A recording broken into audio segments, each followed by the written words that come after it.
F'konferenza tal-aħbarijiet il-kellim il-laburista Gino Cauchi qal li l-għaqdiet tal-annimali, is-santwarju u l-pubbliku ġenerali mhumiex sodisfatti miċ-ċentru għall-ħarsien tal-annimali.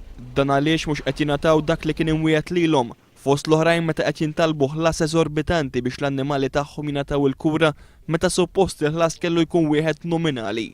Jiena nitlob illi l-Gvern jagħmel ċarezza fuq x'qed jiġri hawnhekk fiċ-ċentru San Franġisk. Bispara fuq kollox illi jagħti l-informazzjoni kollha kif ċentru li nbena bi flus il-poplu spiċċa imħaddem bħala klinika privata minn veterinarju privat.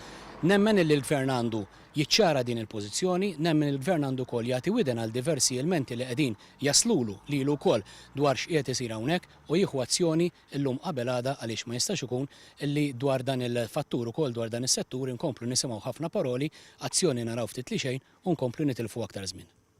Id-deputat laburista Gino Cauchi qal li għadu qed jistenna tweġiba parlamentari dwar kif dan iċ-ċentru għadda għand dan il-veterinarju.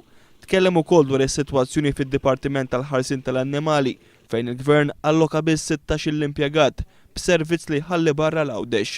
Għajjem ukoll il-punt dwar il-ħtiġa li l-Gvern jirrevedi l-liġijiet fuq l-aċċess li għandhom l-annimali f'bajjiet u ġonna pubbliċi.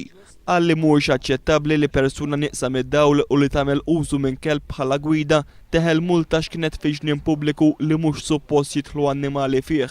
Staqsa wkoll sar mill-eluf ta' euro li l-Gvern qal li se jonfoq qabel dan is-sajf biex iż-żwiemel tal-karozzini jkollhom fejn jiskennu u jixorbu u kemm qed jitħallsu flus minn but il-poplu għat-tinda temporanja li l-Gvern qed jikri.